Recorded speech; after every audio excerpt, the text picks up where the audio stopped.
and welcome to Dixie Belle Paint's YouTube channel. I'm Laura from Cherub's Chalks Interiors and I'm here today to show you my latest upcycle using Dixie Belle Paint products. I picked up this solid pine sideboard really cheap online. Somebody had already started to upcycle by sanding one of the drawers and then decided to get rid of it, so I was happy to take this project on. The varnish that had previously been applied to this piece was really thick and hard to get through. And as I am preparing this piece for paint, I want to remove some of that varnish and create a key for my paint to adhere to.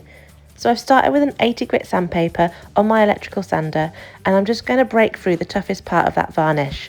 I'm then going to smooth that off with some 120 grit. We are not looking to remove the varnish completely, we just want to remove that top layer, giving it a scuff sand and smoothing out the surface. Now it's time to give the piece a good clean and remove any of that sanding dust. I'm using White Lightning, which is a degreaser, and it comes in a granule form which I mix up with some water and put into my spray bottle. I then use this to give the piece a good scrub and make sure that it's nice and clean. Next up, I give it a really good rinse with some plain water. This is going to remove any residue from the degreaser and make sure that the piece is ready to paint. Now that the surface is all prepped, I'm going to start painting. I'm using Cactus, which is one of my favourite greens out of the Silk Mineral Paint line. It has a built-in primer and a built-in top coat, which means you can skip these steps, making the furniture makeover process a lot quicker. Now I want a smooth finish on this sideboard, so I'm using a roller. The top of the sideboard is a very large flat surface. Now these surfaces can sometimes be quite difficult to get a smooth finish using a brush. I find that using the roller is a quick and easy process to get a brushstroke-free full coverage. The roller also helps to apply thin layers of the paint. This means that it dries quickly and then you can apply your next layer. I will always recommend using 2 to 3 layers of silk, depending on the coverage that you're looking for and the colour of the paint.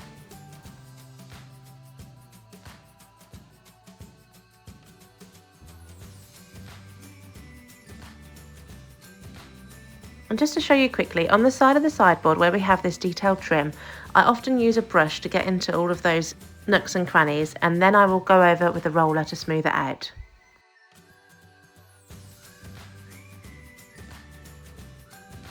Now I've chosen my favourite ever stencil, which is the bone inlay stencil.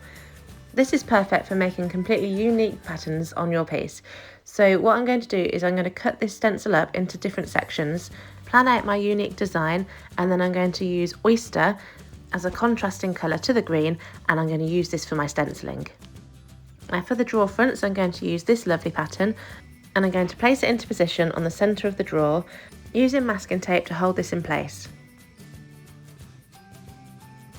I've got my best dang brush, which is perfect for stenciling as it's got a large flat surface. I'm going to get a small amount of paint on my brush and then I'm going to just dab off the excess. When you are stenciling, you don't want too much paint on that brush, as this can create a bleed through and then you don't have the detailed pattern that you're looking for. So I'm using the stippling technique this time, which is just dabbing my brush on top of the stencil design to get that paint into those areas. You might need to go over the stencil a few times to get full coverage. To really get into some of those smaller edges and details, I'm using a smaller brush which I've tied a band around to stiffen the bristles. This works really well to get into the finer details and reach the areas that the larger brush might miss. But I'm using the same technique, applying a small amount to my brush and then rubbing off the excess.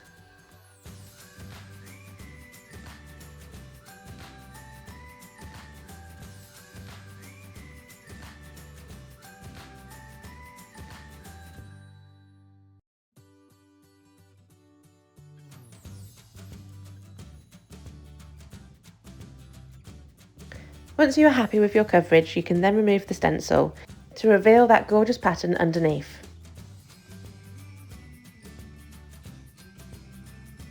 I'm then going to work my way across the rest of the sideboard, planning out my design and stippling on the Oyster paint, using all of the different sections of the stencil.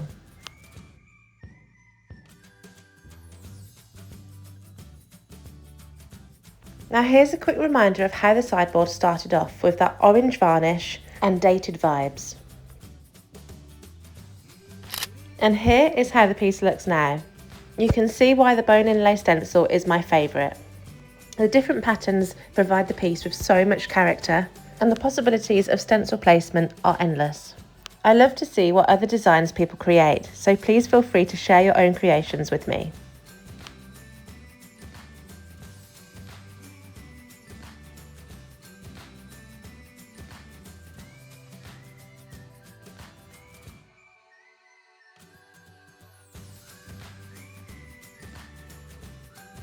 And here are a couple of snaps of this sideboard in its position in my summer house. It looks fab and I love the bohemian vibes.